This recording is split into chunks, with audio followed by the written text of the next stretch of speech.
Good afternoon, good evening, wherever you are in the world. So excited to welcome you back to Pandemic Stories Podcast. My name is Brad Johnson, the creator, host, and executive producer of the new documentary television series Pandemic Stories, coming soon to a streaming platform near you. I am here in Las Vegas at our podcast studio. So excited to introduce you to one of the cast members of future cast members of the Las Vegas episode. Let me introduce you to the fabulous Ryley Clement. Hi, guys. Hello, Ryley. How are you? I'm good. How are you? I am doing fabulous. Now I saw you last night. Yes, you did. You were doing one of your shows, one of the mini shows that you do here in Vegas, and you had flown in. I think you said from Seattle. You'd seen your family. Yeah, I just flew in Flew from in Seattle. and did last night's show at the energy level. How that? I mean, I fly all the time, but I couldn't get on the stage and do what you did last night. Most people can't. Yeah, it's okay. It's no okay. kidding. So where do you get that energy? Like where how do you land, reset, and then get on stage and then perform the way you do? Oh my goodness. I have to say the energy from my castmates, Mm. all of them are such strong independent women, such strong men. Mhm. My choreographer / director, Joaquin Howard, insane. Mhm. And he always brings in such a good energy, and we love what we do. Mhm. We absolutely love being able to go on stage and perform every night. It's such an amazing feeling. And I think just that deep-rooted love that we have for what we do and Right. the energy we all bring is how I'm able to reset like that and just go in and do the damn thing. Well, let's just framework you for the audience a bit. So, you're in this wonderful show Rated Red Mhm. at Area 15, as you mentioned. Joaquin Howard, the director of choreography. That's how we met initially. Yes. But you also, I think, there's some hockey rink that's Yeah. in town in Vegas that I could see you on the castle or something. Yeah, Describe that. You heard of the Las Vegas Golden Knights? Yes, I believe I have. Yes. Yeah, they play the Rangers and the Islanders from New York, right? And I think so, because I think I actually saw a Rangers game here. Okay. In your state, Okay. in your arena. Yeah. So you're a dancer for the Golden Knights. Yes. You do that just a few times a week. Almost. Almost. Yeah, usually we have rehearsals on a Sunday, and then we have a game that week, and if Okay. we're lucky, 2 to 3 games a week, as Got it. often as we can. Then obviously when the season ends, we believe there's no ending of a season in hockey for dancers. We Mhm. pretty much go all year because usually we'll make the playoffs. And Mhm. usually Hopefully. Mhm. hopefully. Yes. Fingers crossed. Mhm. This year's been a little different for us, but it's okay. Mhm. You gotta take it with a grain of salt. Mhm. But we are this close to being in a wild card, like so close. Mhm. But yeah, we're very lucky to be able to work all year doing what we do, Mhm. and do all these games. So I love it. It's a blast. That's awesome. Hoping to see you tomorrow night at MJ Evolution here. Mhm. And so tell us about that. So it's Michael Jackson, The Evolution. It is a show that's at the Mosaic on the Mhm. Strip. So it's not in a casino. The Mosaic is its own theater. That show started, oh my goodness, a while ago. Mhm. And thankfully, we've been able to continue on, and the show's only grown bigger and better. So I'm really excited for you to see that tonight. It's an Nice. amazing show, and it's a really great tribute to Michael Jackson. It feels more like a concert than like your basic, Love it. like MJ1 or MJ Live, Mhm. where it feels like it's not as much of a concert, Mhm. but more like an experience. So for us, it's like you literally get to see tiny little Michael Jackson in the J5 do his thing, and we actually have a kid that does that show. Right. And then it goes into as the young Michael Jackson. Yes, the young Michael Jackson. Then it just grows and grows and grows all the way up until Smooth Criminal and all those other types Nice. of amazing. Cannot wait. Now, so you're doing those 3 major events. What else might you be doing Monday through Sunday? Oh goodness. Gigging, Mhm. working, Mhm. in other shows. And like for me, I mainly am working those shows though during the week, Right. because they are very time consuming. Yep. But being able to do all those other gigs, I like to take classes, Mhm. try to maintain my Your craft. yes, my craft. Thank you. I was lost at words for a Mhm. second. And being able to just keep doing what I love. I literally dance 24/7. Yeah. Like I think what the other things I do besides dance are hiking, hang out with my dog, and call my mom. That's kind of what I do. Yeah. So we can't talk about how the pandemic impacted you and your career because that's for the documentary. Yes. Right. So let's go back. Let's go back to young Ryley when she was 5 or 6. Tell us, where'd you grow up? A little bit about your upbringing. Okay, so I was actually born in California. Okay. And my dad got a new job, so we moved to Chicago. But I started dancing when I was 3 years old. So it's kind of starting, your basic ballet class where you wear the little tutus and stuff. And I actually grew up, I had like really bad stomach problems as a kid. So I actually had to like stop dancing for a little bit because it was just so bad. I eventually grew out of it, which thankfully, because I just wanted to keep dancing. And by that time, I was 5 years old and we were in Chicago. So I went back to take some dance classes. I found a studio out there that I would go to regularly. But what happened is that I wasn't like one of those studio kids, where you're born into the studio, where like your mom owns studio or anything like that. So I was just taking the rec classes, super basic, nothing crazy. My older sister, though, she was on the Poms team in high school. And I saw her, doing the Poms team. And I was like, I want to do that. My older sister then actually, she ended up getting chronic migraines. So sadly, she wasn't able to continue on, but she helped me a lot, and like training me at home. And I could carry that into the studio. So I was very lucky with having her as like a role model. And I still see her as a role model. She's an amazing woman and I'm very happy for her. She's actually pregnant right now. So nice. Oh my Congratulations. Goodness. You're going to be an aunt. I can't wait. But super excited for her. But being only a rec kid for so long, and my mom. I need to interrupt. You've been throwing out some jargon in your world that maybe the average person doesn't understand. Whoopsies. So let's go back to studio and studio mom. And so when you say that, a lot of us go, "What do you mean, like the Dance Mom show?" Right? Because that's what most people would have any exposure to what you're describing. So is that what you're talking about, or is it something different? So the difference between studio kid and rec kid, and then even competition kid. Okay. So those are kind of like the 3 levels. So a rec kid is where you usually start, where you're just taking the classes that the studio holds for non-competitive dancers. So why rec? I don't Recreation? know. Recreational, I guess. Right. I don't know. There's always your guess is as good as mine. Exactly. It's just always been rec classes. Okay. And then once you usually move up to like a company's level, and those companies are the competition team. Okay. So there's different levels in a company. Also, you could be on a performance company, a competitive company, or an elite company. Like there's all those different levels within just the competition team. So, there's all these different levels, but it's pretty much as basic as rec and competition. Okay. So when I say is that Dance Moms? Competition level, yes. Sure. Okay. It's Dance Moms, but we gotta get some reference. Moms are not usually that crazy. Okay, all right, fine. I promise. Fine. Some of them, but not most. My mom wasn't. You okay? Yeah. But did you dance in school? Was that ever a thing or not really? Not until I was in high school. Okay. And I only did that for a year. Got it. So I kind of did it for my 1 year and I was like, I'm done with this. So right.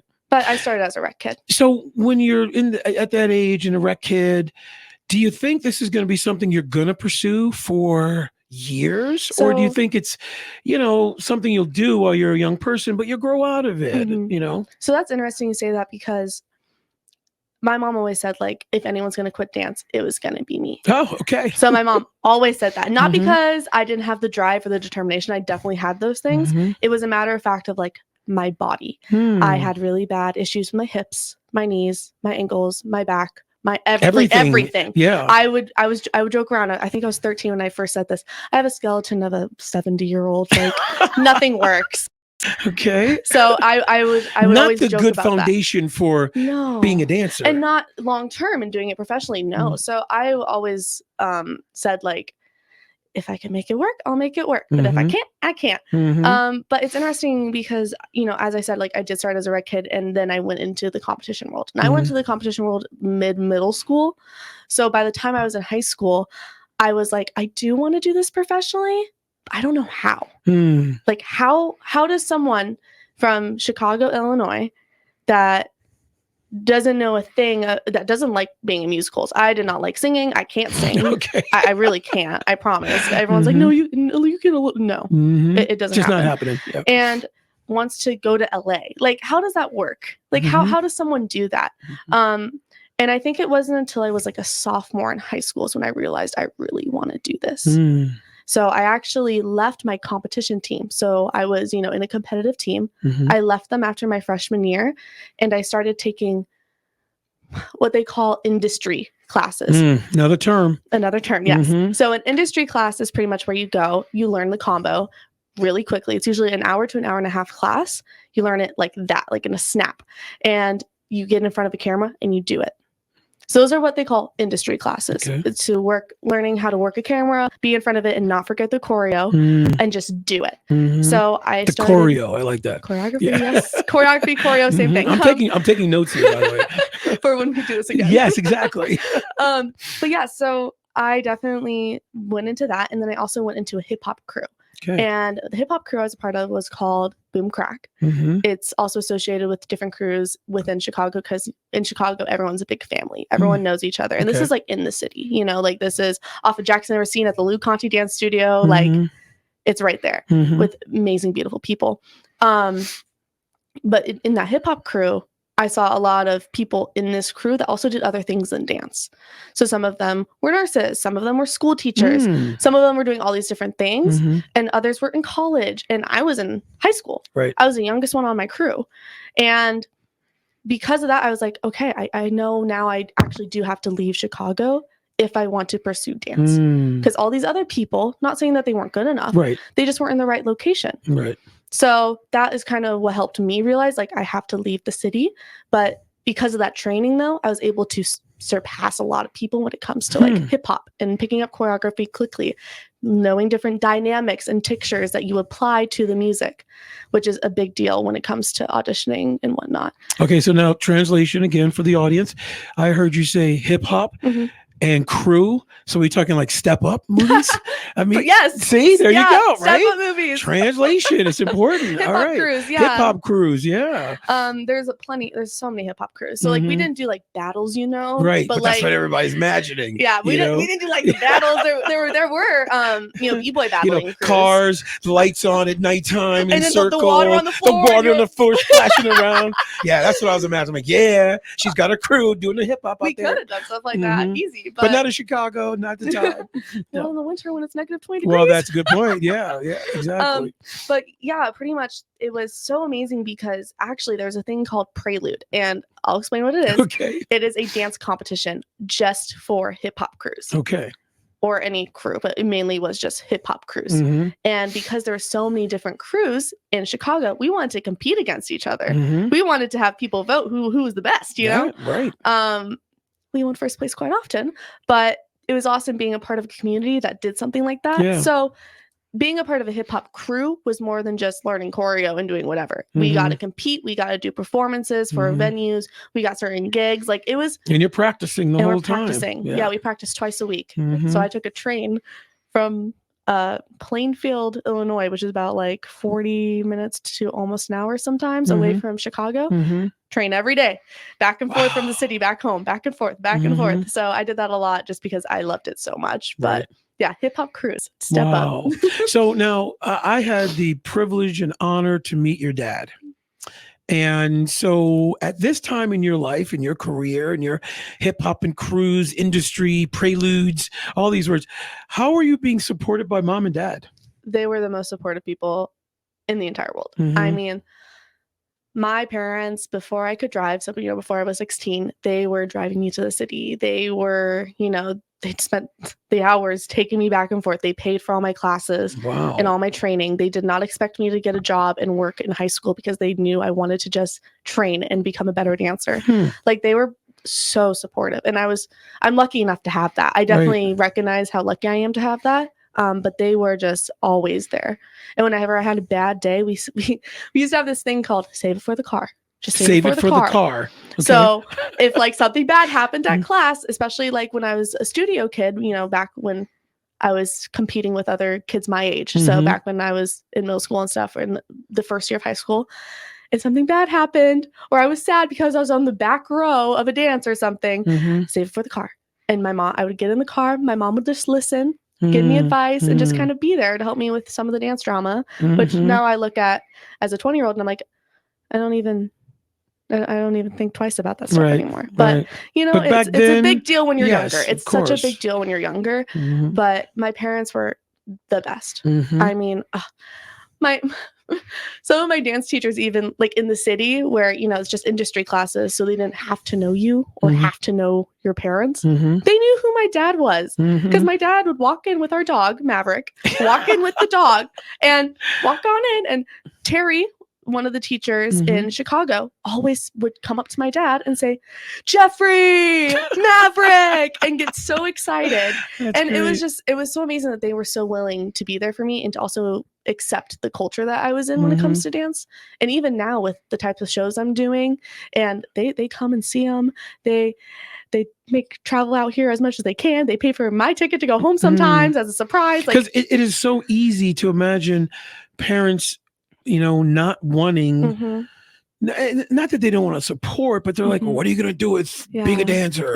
We want you to go to college and do all these traditional things, right? That never was an issue with your family. Yeah. Nope. I mean, was it a big shift? Because I have 2 older siblings. So both of them went to a 4-year college after high school. I didn't. And I know that was a little challenging. But one of the things that I think helped them know that I was going to be okay is that I was such a determined kid. I never really got first place on my solos, never placed super well in anything besides like my group dances.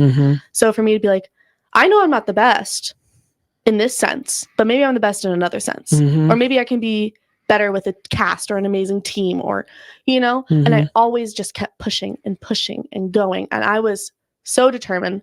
I think my mom sometimes was like, I'm scared, but they trusted me, and having that trust with my parents helped so much, because they were like, my 17-year-old daughter is moving to Vegas by herself to pursue dance.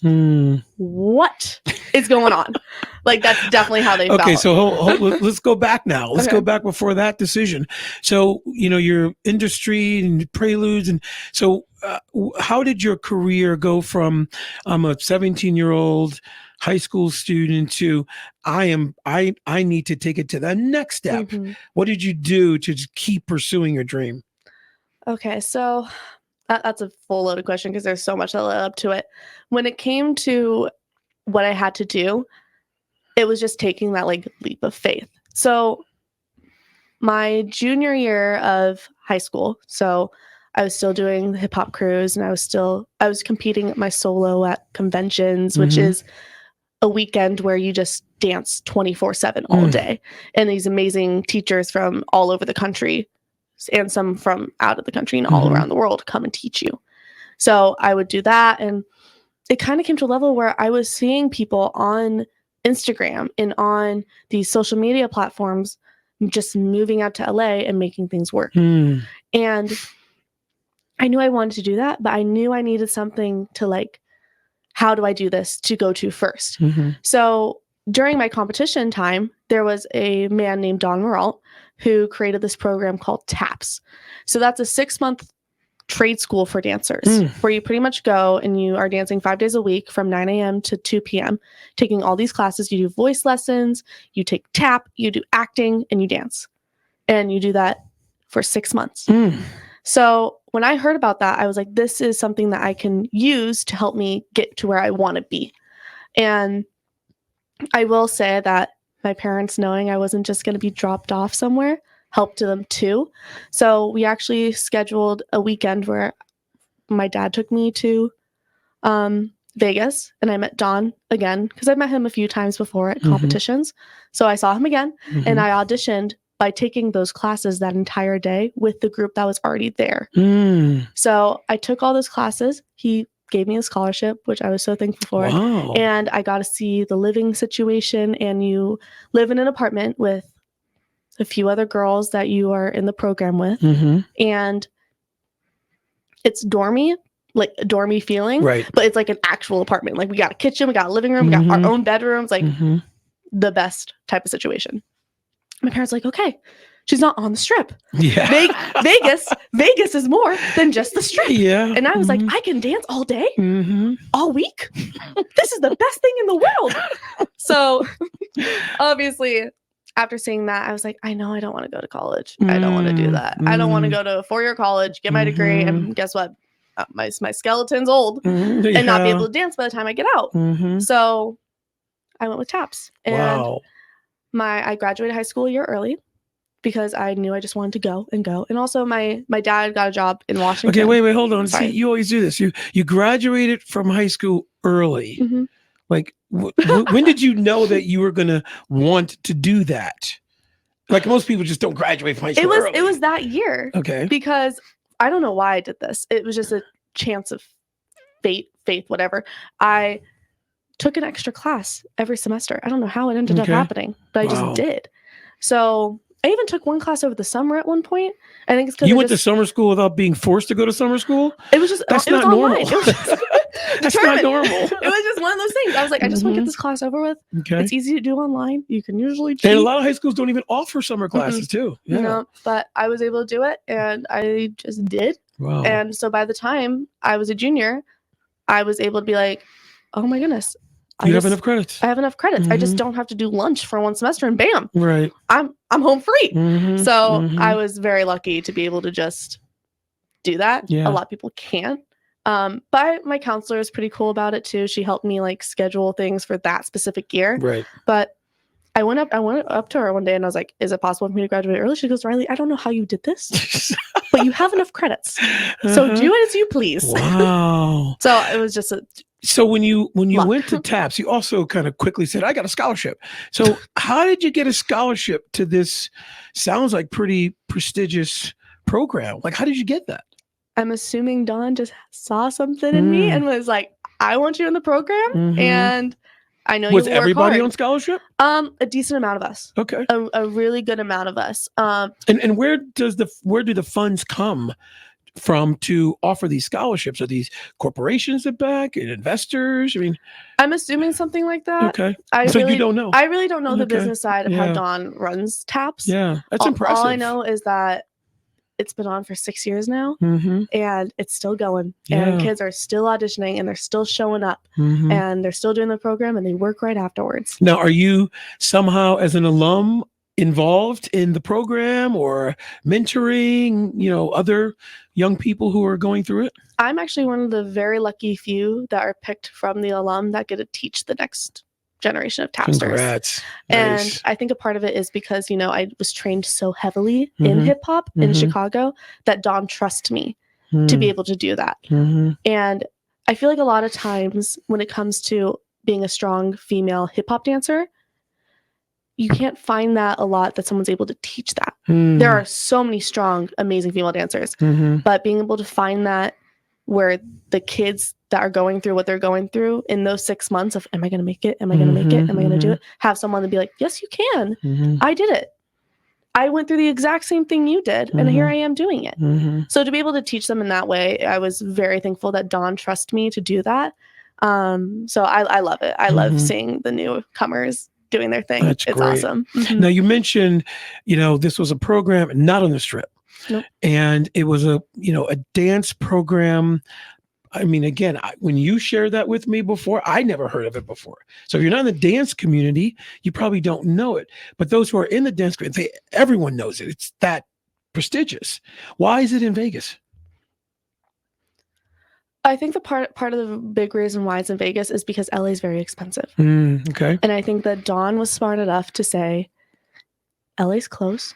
I can bring in these choreographers and agents. Agents are people that represent dancers and help them get jobs. So bring in these agents to teach these kids. I don't have to break the bank. Don't have to break it. I think that was where his mindset was. I think he is also planning on opening one up in New York for, the musical theater type. Right. But Vegas, it's easy to get flights in. It's easy to get flights out. It's very convenient for who he wants to bring in to teach the kids.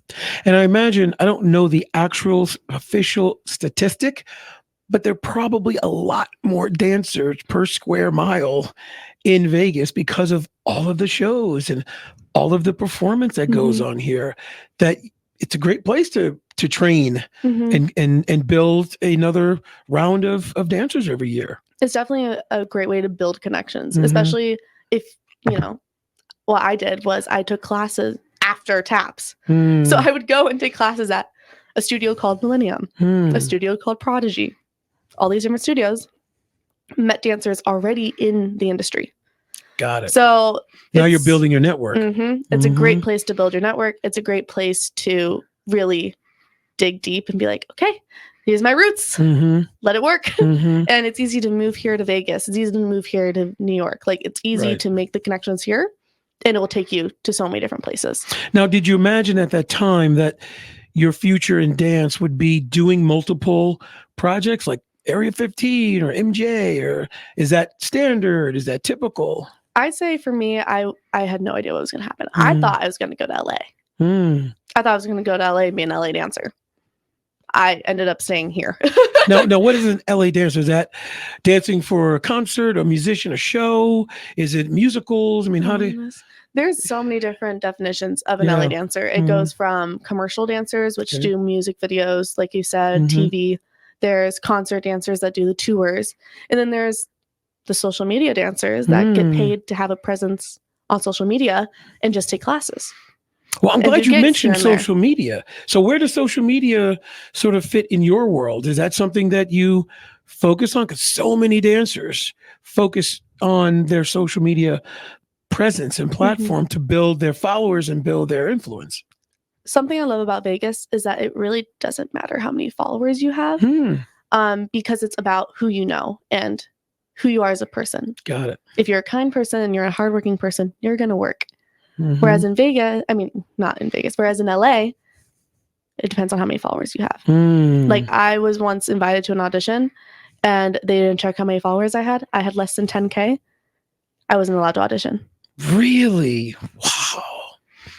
It's crazy. But why do they assume that just because you have a lot of followers, that translates into you being a powerful dancer? It's not about that. It's about the free marketing they get. Got it. So if they get free marketing, if that person posts that they were on the job, it's just free marketing. Got it. Whereas thankfully here in Vegas, they do their they do their billboard marketing. Oh my goodness, it's everywhere. Yeah. The Resort World building with the giant screen literally covers the entire building. There you go. Yeah. Everyone on the Vegas Strip is going to see that. So yeah, thankfully here it doesn't matter about like social media as much. I mean, I love posting what I do and I love posting all my shows. It's mainly so my other friends and like people in Vegas can see it and be like, oh, I want to come see it. Or, oh, she's doing it. She's making it work. Right. You know, it's not bragging, but hey, it is a little bit. All of us dancers do it. Yeah. So now that we are, let's call it for now, post-pandemic, right? How do you see the future? Do you think you're going to stay in Vegas and not be an LA dancer? How do you see Vegas fitting into your next couple of years? It's interesting because I'm actually coming up to a point where some of my contracts are coming to an end. And it's kind of going into this new phase in my life where I really don't know what's going to happen next. Yeah. Let me just say this. New phase in your life as a 20-year-old. Yes. Okay. I just want to point that out. Where like those traditional high school students who go to college, they're going into their junior year and you're going into the next phase of your career. Okay, go ahead. You know, I thankfully am as financially stable as I can be as a dancer. You know, we don't make a lot of money, but we don't do it for the money. We do it because we love it. But I've done pretty darn well. You know, I've done pretty well in the aspect of like, I have done so many things already. I've done so many shows and I'm very thankful for that. And I'm very humbled by it, that it's all coming to an end. And that means I have to start re-auditioning. I have to find a new agent. I have to do all these different things to prepare for the next part. So again, for the audience, when you say it's coming to an end, you have specific contracts with each of the different shows and things you're doing. And when those end, you either have to get them renewed or you have to fill the gap. Yeah. So sometimes a show is only there for a certain amount of months. Afterwards, it's just done. There's no renewing. Like one of my shows is done July 15th. We don't know if it's going to renew. Right. We have no idea. Right. You know, we barely, us dancers, we usually don't get much information. Right. We usually aren't told, hey, this is what's going to happen in the next 2 years. Yeah. No, we take it week by week. Mm-hmm. And even sometimes our paychecks are late. Like it's crazy Mm-hmm. what we deal with as a dancer. Mm-hmm. So with that, you know, I am doing like certain private audition calls. I am going in and sending my stuff to different directors. Mm-hmm. Like I'm taking the initiative.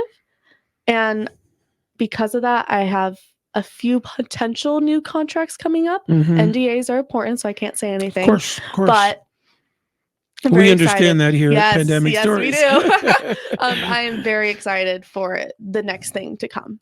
But now, do you have an agent who's helping you, or are you doing this all on your own? I had an agent for a while, but pre-pandemic. Okay. I no longer do. Got it. So do you have a desire to have an agent? I do, and I think I want it to be an LA agent because I do want to start working a little bit in LA. I do, but I want to stay in Vegas home base. Mm-hmm. But I do want to eventually, like, because it's so close. I could just get in my car and drive over there. Yeah. So the goal is to, you know, do a few shows there. I'd love to go on tour, Mm-hmm. you know, do a tour show. That's definitely been the dream since I was a kid, Mm-hmm. you know. But well, I can only imagine, having only known you for a short period of time. Of course, I know your pandemic story, mm-hmm. and I know, you know, how you managed through what was a difficult time for everyone. And now you are here where you are. I have no doubt that you're going to find and have opportunity to continue doing what you love, what you're amazing at. And whether it's Vegas or LA, a little bit of both, what's your confidence level on a scale of 1 to 10 that the next phase, if you would, will be a good one? I give it a 12. There you go. Didn't expect you to say anything less. Confidence is key, especially when it comes to this type of industry. Mm-hmm. You know, being able to say, like, I trust myself in my craft. I'm going to just continue to grow. Mm-hmm. You're always going to grow as a dancer, as an artist. Right. You're always going to continue to do new things and try something different. Mm-hmm. So any new phase is probably going to be a little bit better than the one before. Mm-hmm. You're obviously going to miss things about the one you had, but this new one's going to turn you into a new artist where you're going to learn more. And I'm very excited. And you just, the new opportunity always brings new soil to grow, mm-hmm. you know? And there's a word you used several times when we've talked in the past, which is hustle.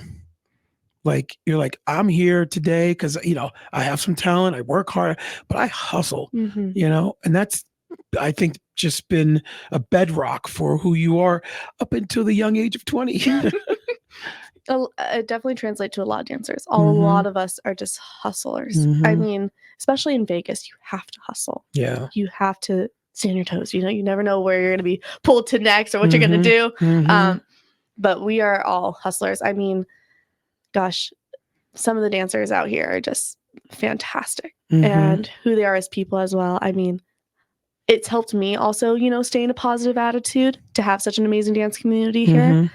And to know all of us are hustlers. Well, for outsiders, they wonder, is there a competitive nature, considering there are only but so many spots and so many shows in that community of people who want to support each other? Is there a little feeling of competition? I definitely would say there is a little bit of it, mm-hmm. but mainly we all just want to see each other succeed because we've all been in each other's shoes at mm-hmm. one point or another. Mm-hmm. We've all haven't booked something.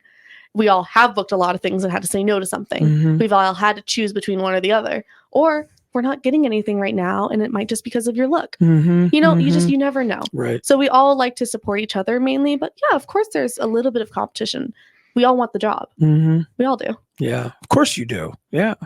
So in closing, if someone stumbled over this podcast and saw Ryley Clement, how would you describe yourself? Are you a professional dancer? Are you a Vegas dancer? Are you a performing? How would you want people to walk away going, wow, that's awesome? I'd say I am a professional dancer. Yeah. It's my profession. It's all I do. Mm-hmm. You know, I don't do any other jobs. Mm-hmm. I don't, you know, host on the weekends, even though a lot of professional dancers do, mm-hmm. but I genuinely only have dance as like my source of income, mm-hmm. as, you know, a way that I'm able to take care of myself, my family, my dog, you know, like mm-hmm. I'm able to do that. And I'm very thankful to be able to do that, but I had to work hard to get there. Yeah. It takes a lot of hard work. And it's not going to stop. Nope. Yeah. It's just going to keep going. And I really want dance to just translate to all different phases in my life, even when I'm not dancing. Nice. Nice. Well, Ryley, thank you so much for joining me today and sharing your story. And again, not your pandemic story, Not yet. but like what got you up into it. And, it's just, I hope it's going to be as inspirational for people to hear, your passion for what you do, how you got there, how you got it there unconventionally, how you got there with support, from your family, because that's so key, particularly in the world of dance or entertainment, where, if you say to your mom or dad, I want to be an actor, like, oh God, how are you going to make money, or I want to be an artist or a painter. So the arts, the creative, dynamic people in the world of arts, whether it's dance or other, need support from families in order to really pursue their career. And you that in a combination of who you are, congratulations. Thank you. Yeah. I want to just say that being an artist and being someone that is in the world where art sometimes is set aside. We're told, you guys don't even make that much. You guys aren't that special, yada, yada, yada. People that want to get into this, you can do it. It's not a matter of fact of like, I'm not good enough. I can't be there. Like, y'all, I can't do a scorpion. I can't put my head to my the foot to my head. Like, I can't do that. And yet here I am still doing shows. I can't do a back handspring, which is a gymnastics term. I can't do certain things. And yet here I still am working. Yeah. So don't limit yourself if you want to pursue this, if you want to become a professional dancer, whether if it's working for an NBA team, NHL team, or on a show or TV, there's endless opportunity and there's a look for everyone now. So just go for it. Don't be afraid to do it. Nice. That's what I want to say. You know what? I don't think I could have said that any better. So we're going to end on that. Thank you for that. Yeah. And thanks for joining us, Ryley. Really appreciate it. I can't wait to tell my pandemic story. Awesome. So thank you again for joining us on another Pandemic Stories podcast. Can't wait to have you join us and hear more from our amazing cast members in all of our cities. We're here every Wednesday as always. Can't wait to see you next week. Hope you have a great day and a great week.